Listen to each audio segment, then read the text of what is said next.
बढ़ते आगे, डॉलर के मुकाबले में रुपए की धुलाई पिटाई, जो सब कुछ आप जो मन मन में सोच सकते हो वो सब कुछ जारी है। आखिर क्यों टूट रहा है रुपया, कमजोरी की वजह क्या है, ढूंढ के लाए हैं अंश, बताइए।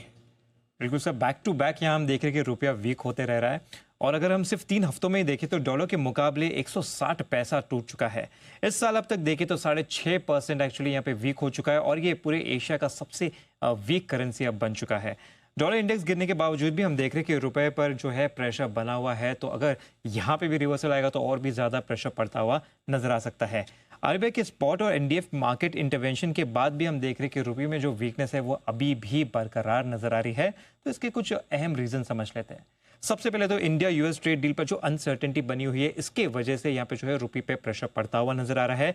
इंपोर्टर्स की हेजिंग बढ़ने से भी डॉलर की डिमांड बढ़ चुकी है, तो ये भी एक रीजन है कि यहाँ पे प्रेशर पड़ता हुआ दिख रहा है। तो फॉरेन इन्वेस्टर्स इंडियन मार्केट से काफी पैसा जो है निकालते हुए नजर आ रहे हैं बैक टू बैक। अगर हम जून से दिसंबर के बीच में ही देखें तो 1.7 लाख करोड़ ऑलरेडी जो है इक्विटी मार्केट से एफआईआई निकाल चुके हैं, तो यहाँ से भी एक प्रेशर पड़ता हुआ नजर आ रहा है। तो जेपी मॉर्गन का कहना है कि जब तक ट्रेड डील फाइनल नहीं होती तब तक रुपये पर डाउनसाइड रिस्क रहेगा, और एचएसबीसी का भी एस्टिमेट ऐसा ही हो रहा है। इंडिया की जो सीएडी जीडीपी देखे तो 0.6% से बढ़ के 1.4% हो सकता है, तो यहाँ से भी जो है और भी ज़्यादा प्रेशर पड़ता हुआ नजर आ सकता है। तो बैक टू बैक यहाँ पे काफ़ी सारे रीजंस है रुपया में इतने वीकनेस का। इसके चलते हम देख रहे हैं कि कुछ ब्रोकरेज हाउसेस ने भी अपने आउटलुक निकाले हैं। सबसे पहले मोतीलाल ओसवाल की बात करें तो 1 से 2 महीने का अगर हम यहाँ पे इनका एस्टिमेशन देखें तो इनके हिसाब से रुपया जो है 91.8 से लेकर 92.5 रुपीस प्रति डॉलर के हिसाब से पहुंच सकता है। कीडिया का देखें तो 91.6 से लेकर 92 तक पहुंच सकता है। एचडीएफसी बैंक के हिसाब से 91.3, तो कोटक सिक्योरिटी के हिसाब से 92 से लेकर 93 रुपीस प्रति डॉलर तक भी पहुंच सकता है। ओके, तो ये है आपके लिए रुपये पर अलग अलग ब्रोकरेजेस की अलग अलग राय। 92-93 का भाव कोटक को दिख रहा है। बैंक ऑफ अमेरिका में 86 रुपये बोल रहा है। सर ये लंबा व्यू है थोड़ा, मतलब लंबा हो, कितना भी लंबा हो, 2026 में 86 आ जाएगा ऐसा बोल रहे हैं। यस, मजबूत हो जाएगा। 86 मतलब 5 रुपया, 10% बढ़ेगा। यस, रिकवरी देख रहे हैं। 5 रुपये मतलब कितना हुआ? हाँ, 10% के आसपास इतनी रिकवरी जी। सर आप जो है सुबह भी जिक्र कर रहे थे ना कि ट्रेड डील आई, तो आपने कहा था ना कि इंस्टेंटली एक सवा 1-1.5 रुपये जितना हाँ, एक उछाल आना ये चाहिए। मानते हैं कि इवेंचुअली डॉलर इंडेक्स और वीकन होगा, और प्लस जो ट्रेड डील होगी उससे बहुत सुधार देखने को मिलेगा। नहीं, बात तो सही है। ट्रेड, हाँ, खैर मेरा भी मानना है इंस्टेंटली 1-1.5 रुपया होगा, इवेंचुअली तो और बढ़ ही सकता है। कराओ भाई, जल्दी कराओ ट्रेड डील यार, पता नहीं कब होगी।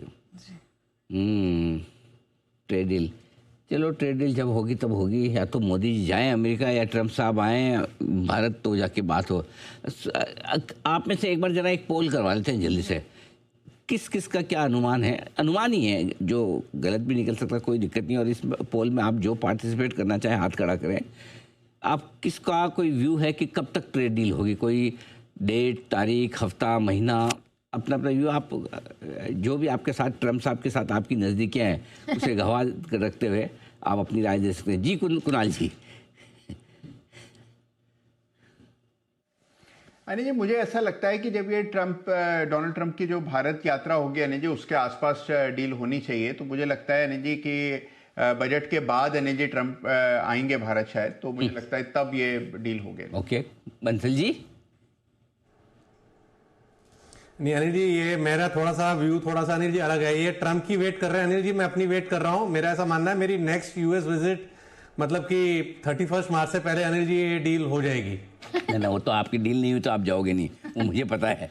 हाँ, पता चला वहाँ बंसल जी। नहीं अनिल जी, मैं नहीं अनिल जी, ना अरे हमें पता, पकड़ के जबरदस्ती आपने ट्रेड डील पे साइन करा ले अमेरिका वाले, तो क्या बात कर रहे हैं? हम जाने नहीं देंगे, डील होने के बाद ही भेजिए। अरे सुमित जी, आप भी हाथ खड़े कर रहे थे या ऐसे बाल बना रहे थे?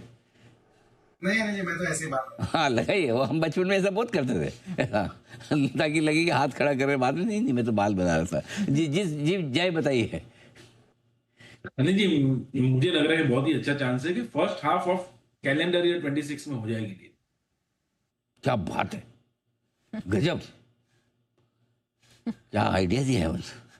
पूरा 1 जनवरी से लेकर 30 जून के बीच में, कमाल है, क्या बात। हाँ अनिल जी, उसका 2-3 रीजन थे। नहीं 6 महीने में तो 2-3 रीजन में क्या होगा? 10, 20, 25 रीजन हो जाएगी 6 महीने की रेंज जो दी आपने।